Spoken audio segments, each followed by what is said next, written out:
Alkisah pada zaman dahulu kala di sebuah desa yang asri, hiduplah sepasang orang tua dan seorang anak perempuannya. Anak perempuan itu bernama Bawang Putih. Meskipun dia tidak memiliki paras yang cantik, namun Bawang Putih memiliki hati dan sikap yang sangat baik. Bawang Putih lahir dari keluarga yang bahagia. Ayahnya adalah seorang konglomerat yang kaya raya.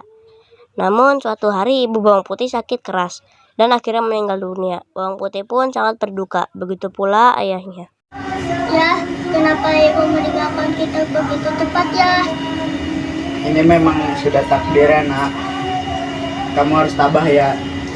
Tapi kenapa ibu meninggalkan kita begitu cepat? Aku sama siapa lagi kalau tidak punya ibu lagi ya? Sudahlah anakku. Yang sudah biarkan sudah. Kamu masih mempunyai ayahmu yang selalu menjagaimu. Di desa yang asri itu pula tinggallah seorang janda dengan anak gadisnya bernama Bawang Merah. Sejak ibu Bawang Putih meninggal dunia, ibu Bawang Merah pun sering berkunjung ke rumah Bawang Putih. Dia sering membawakan makanan hingga membantu Bawang Putih membereskan rumahnya. Bahkan seringkali ia datang hanya untuk menemani Bawang Putih dan ayahnya ngobrol. Bawang Putih, ini ada sedikit makanan ya untuk kamu dan ayah kamu. Waduh, nggak usah lihat cepat bu. Terima kasih banyak ya bu. Iya, jangan sungkan. Nanti kalau ada yang dibutuhkan, sama ibu aja ya. Ya sudah, ibu pamit dulu. Oh iya Bu, terima kasih ya Bu. Maaf kalau sudah merepotkan. Salam buat Bawang Merah ya. Ya, Karena merasa Bawang Putih butuh peran seorang ibu, sang ayah pun berpikir bahwa mungkin lebih baik jika ia menikah saja dengan ibu Bawang Merah. Karena berbagai pertimbangan dan mendapatkan persetujuan dari Bawang Putih, sang ayah pun menikah dengan ibu Bawang Merah. Bawang Putih, sepertinya kamu butuh peran seorang ibu. Ayah khawatir kalau ayah sudah tiada, kamu tiada yang merawat. Apakah kamu setuju kalau ayah menikah dengan ibu Bawang Merah?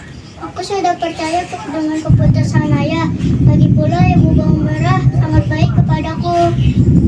Baiklah kalau kamu sudah menyetujuinya, ayah akan membicarakan kepada ibu Bawang Merah. Begitu menerima persetujuan dari sang anak, ayah Bawang Putih pun mendatangi ibu Bawang Merah dan menyatakan maksud untuk melamarnya. Akhirnya mereka pun menikah. Ibu Bawang Merah dan sang anak tinggal satu atap dengan Bawang Putih dan sang ayah.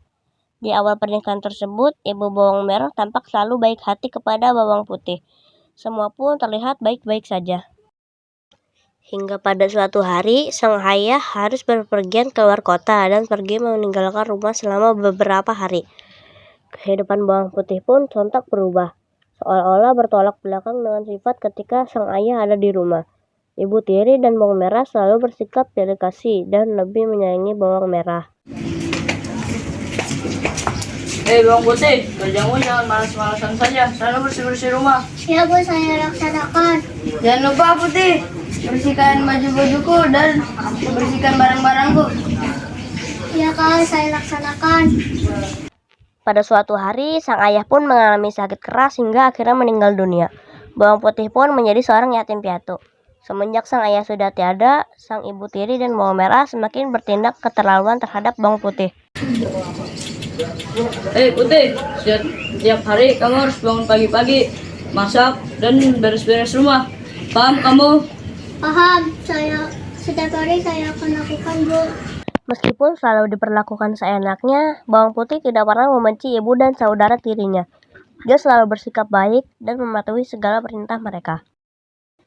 Hingga suatu saat Bawang Putih menghadapi masalah besar karena menghanyutkan salah satu baju milik ibu tirinya ketika sedang mencuci pakaian di pinggir sungai. Bawang Putih pun menyusuri setiap sisi sungai untuk menemukan keberadaan baju ibu tirinya itu. Ia sangat takut jika ia tidak menemukannya, ibu tirinya pasti akan sangat marah. Maafkan Bawang Putih bu, baju ibu hanyut saat Putih mencucinya. Apa? Dasar ceroboh. Kamu harus menemukan baju itu dan jangan berani pulang ke rumah sebelum menemukan baju itu. Mengerti? Dengan bersedih, bawang putih pun terpaksa menuruti perintah ibu tirinya. Dia kembali menyusuri sungai tempat ia mencuci tadi. Matahari pun mulai meninggi, namun bawang putih tak kunjung menemukan baju milik sang ibu. Dia pun memasang matanya dengan teliti. Diperiksanya setiap juluran akar pohon yang menjorok ke sungai dan berharap menemukan baju sang ibu tersangkut di sana. Namun pencarian bawang putih tersebut belum berhasil. Setelah matahari sudah terbenam, ia melihat seorang ibu yang hendak pergi ke pasar. Permisi, Bi. Ya nak, ada yang bisa Bibi bantu?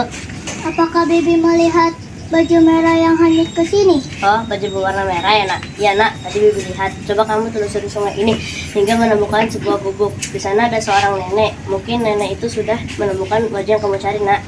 Oke, saya akan ke sana. Terima kasih sudah membantunya ya, Bi. Sama-sama nak.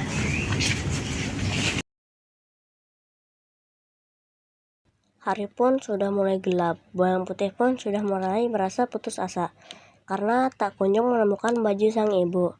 Ia pun terus menyusuri sungai tersebut mengikuti saran bibi yang ia temui.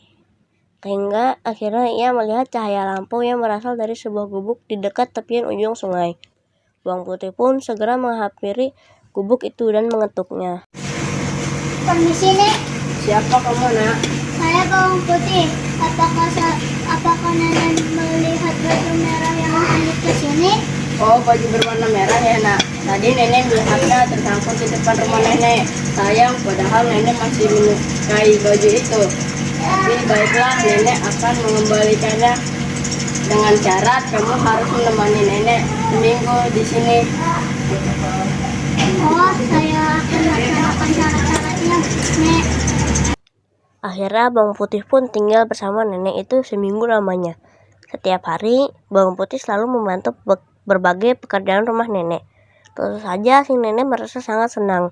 Hingga akhirnya sudah genap seminggu. Dan sang nenek pun memanggil bawang putih.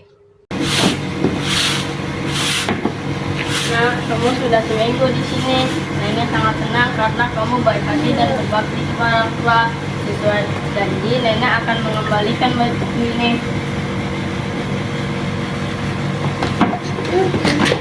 Dan satu lagi, kamu boleh memilih salah satu labu ini. Saya akan memilihnya yang paling kecil, Nek. Kenapa kamu memilih yang kecil nak? Tidak apa-apa, karena kalau besar takut keberatan. Bawang putih pun pulang ke rumah sambil membawa baju dan buah labu kuning. Sampainya di rumah, bawang putih langsung menyerahkan baju merah milik ibu tirinya. Maaf Bu, saya baru kembali karena saya baru berhasil menemukan baju ibu. Ini bajunya. Gembel, bawa apa kamu itu? Iya, apa itu? Ini adalah buku dari nenek-nenek yang menemukan baju ibu. Sini berikan. Merah, jangan! Bawang labu kuning tersebut pun jatuh terbanting oleh bawang merah hingga akhirnya terbelah. Bawang merah dan sang ibu pun langsung berteriak kegirangan karena melihat isi dari buah labu tersebut. Gembel, dapat dari mana labu yang berisi emas itu? Iya, dari mana itu? Wah, ajaib itu. Ini dari Putih, jawab. ketika aku menelusuri sungai, hari sudah gelap. Aku harus menginap dan menemani nenek-nenek selama 1 minggu. Ketika aku mau pamit pulang, aku diberi buah ini. Setelah mendengar cerita bawang putih, bawang merah pun berencana untuk melakukan hal yang sama agar bisa mendapatkan hadiah seperti itu. Bawang merah, kamu harus melakukan yang anak sialan itu lakukan. Baiklah Bu. Ya sudah, besok pagi kamu pergi ke sungai ya. Baik Bu. Keesokan harinya, bawang merah pun menghanyutkan bajunya ke sungai. Hingga akhirnya ia tiba di gubuk nenek yang diceritakan oleh bawang putih. Nek, apakah nenek melihat baju warna merah yang hanyut di sungai? Oh, nenek tahu, tapi kamu harus menginap di sini dulu selama seminggu. Baiklah Nek, saya akan menginap di sini selama seminggu.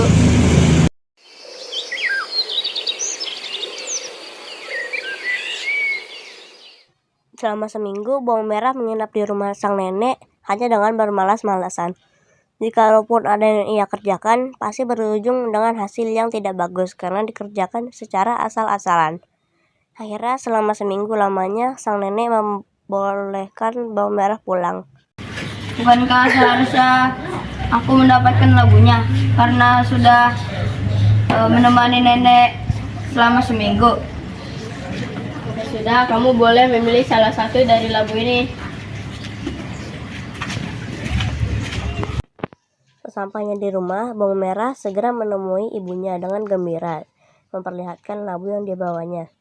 Karena takut bawang putih meminta bagian, mereka menyuruh bawang putih untuk pergi ke sungai selagi mereka membuka labu tersebut. Putih, sana kamu mencuci baju yang kotor di sungai. Baik, Bu. Setelah bawang putih pergi, mereka pun membelah buah labu tersebut. Namun ternyata buah labu tersebut tidak menyimpan emas, namun puluhan ular berbisa. Binatang tersebut pun langsung menyerang bawang merah dan ibunya hingga akhir keduanya tewas.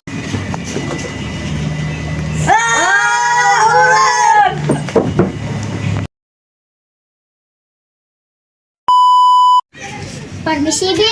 Ya nak, ada yang bisa bibi bantu? Apakah Bibi melihatnya? Apa sih? Apaan tuh? Baiklah, Bim. Terima kasih sudah membantunya. Terima kasih ya. Sangat baik kepadaku.